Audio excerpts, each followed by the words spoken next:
وذكر الله جل وعلا، أعود على ما بدأت به، ذكر الله جل وعلا عمل صالح مستمر دؤوب، ينبغي للإنسان أن يحرص منذ شبابه إلى أن يلقى الله جل وعلا أن يسهل عليه الذكر ويعتاد الذكر حتى يكون بعدد أنفاسه.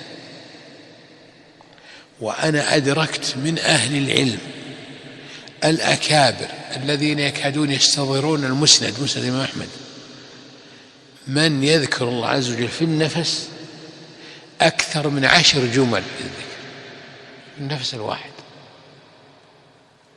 من الحرص، سواء يردد لا إله إلا الله لا إله إلا الله لا إله إلا الله لا إله إلا الله، أو يقول سبحان الله والحمد لله ولا إله إلا الله والله أكبر سبحان الله والحمد لله ولا إله إلا الله أكبر سبحان الله والحمد لله ولا إله إلا الله أكبر سبحان الله والحمد لله، أو استغفر الله استغفر الله استغفر الله استغفر الله استغفر الله.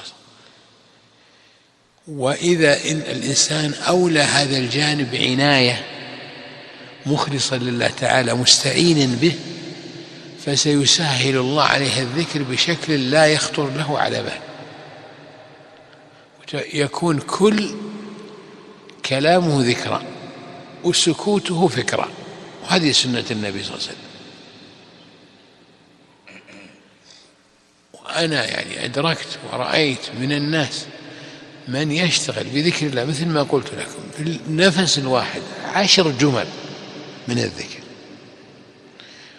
وفي السكوت تجده يقرأ القرآن، حتى أنه يختم القرآن ب3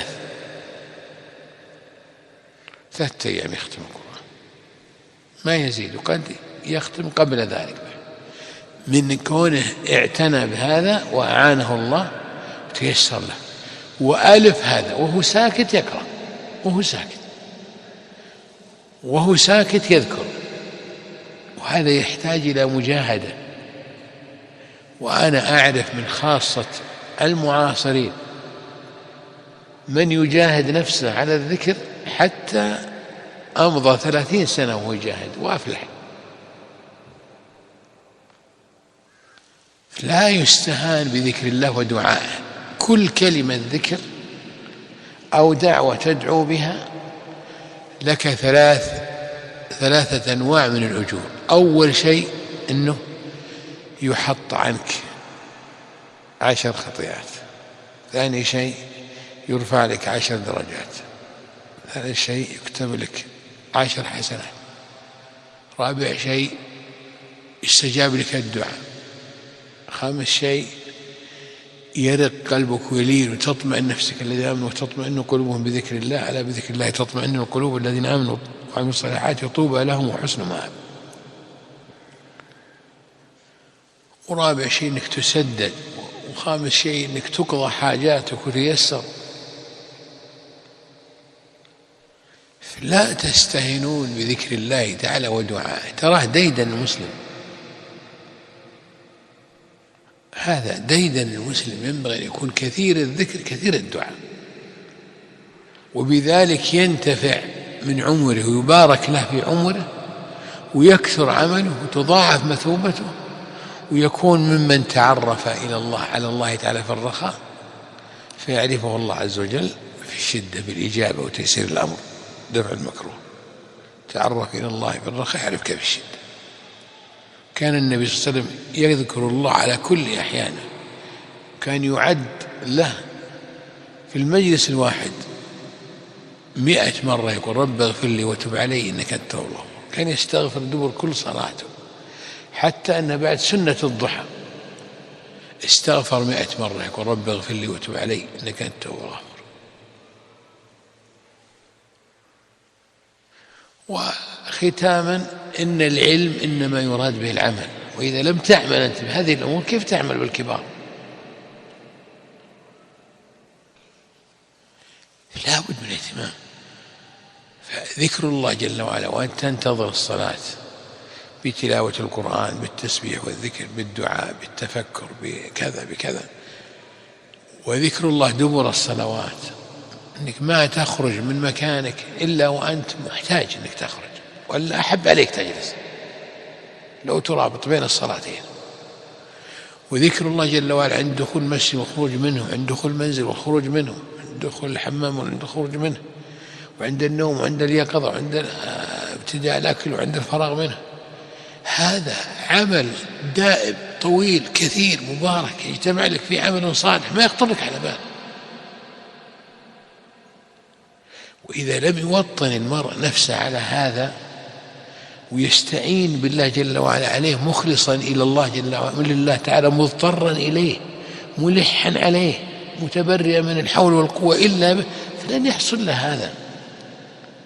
أما قال النبي صلى الله عليه وسلم لمعاذ رضي الله عنه: يا معاذ والله إني لأحبك فلا تدعن دبر كل صلاة أن تقول ربي أعني على ذكرك وشكرك وحسن عبادتك.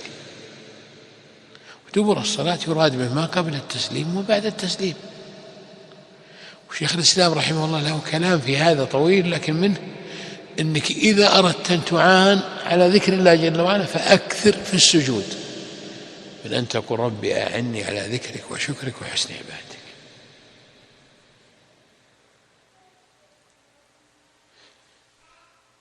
ترى كثير من المعاصرين من طلبة العلم الكبار والمتوسطين والمبتدئين كثير منهم اليوم في غفلة عن هذا المنهج السلفي الأصيل. اقرأوا في سير السلف من الصحابة والتابعين، عباد التابعين وتابع التابعين وأتباعهم وأئمة الهدى، انظروا طريقتهم في الذكر كيف كانوا عليه. لا تفتر ألسنتهم من ذكر الله عز وجل.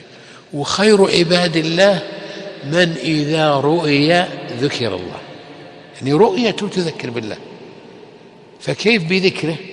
ذكر أبلغ، يذكر بالله ويجعل الله له جلالة ومهابة ومحبة في الصدور والقلوب من ذكر الله. وهذه أمور تحتاج إلى مجاهدة، ما تحتاج إلى أن الإنسان يتفاعل مرة ومرتين وينتهي، لا، هذه تحتاج مجاهدة، وتشعر أنت بالقصور والتقصير وتسعى إلى الكمال. ترى هذه زبدة الدروس، إنما يراد من الدروس إيش؟ العمل. يراد من الدروس العمل، ما هو أنك تقرأ الكتاب من أوله إلى آخره، أن تفهم الكتاب من أوله إلى آخره وأن تعمل بالكتاب من أوله إلى آخره ما قام عليه الدليل. فهذا ترى هو المهم. الآن لو أسألكم أنتم كلكم، لو أسألكم سؤال واحد بس، والله ما أظن يجيب 3 5، كم واحد مرة في الأسبوع تستغفر في السحر؟ السحر وقت السحور قبيل الأذان، يعني بنصف ساعة إلى ربع ساعة. يقول أنس رضي الله عنه: كنا نؤمر أن نستغفر في الأسحار أو في السحر 70 استغفارا. فإذا كان طلاب العلم بهذا الجفاء والغفلة عن وقت السحر الذي هو أشرف وقت الليل، فكيف بغير من العامة؟ حتى قيل إن يعقوب عليه السلام لما قال لبنيه: سوف أستغفر لكم ربي، إنما أجلهم لوقت السحر لأنه أرجى بالإجابة. فإذا كنت أنت طالب علم الآن منتسب للحلق حلق العلم وطالب علم شرعي في الدراسات النظامية، ومع ذلك مالك نصيب من الأسحار، كيف تطمح أنك يرزقك الله عز وجل الإمامة في الدين؟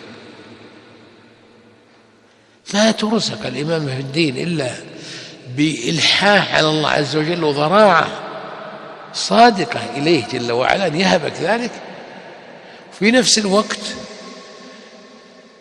عمل بما علمت، أن تعمل بما علمت.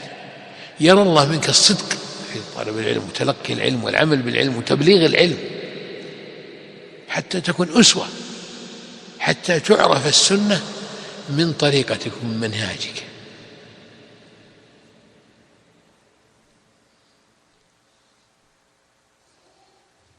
تجمع بين تقول وجعلنا للمتقين إماما وبين العمل بالعلم حتى يجعلك الله إماما. من نظر إليك استفاد منك، ومن سمعك انتفع منك. فهذه يا إخوان مهمات، وترى كانت عند السلف بديهيات.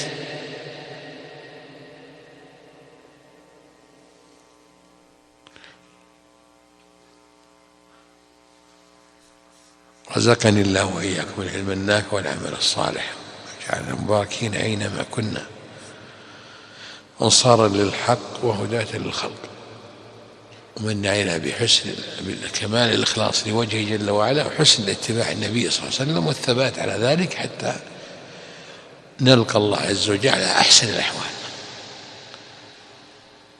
وصلى الله وسلم على محمد وصحبه.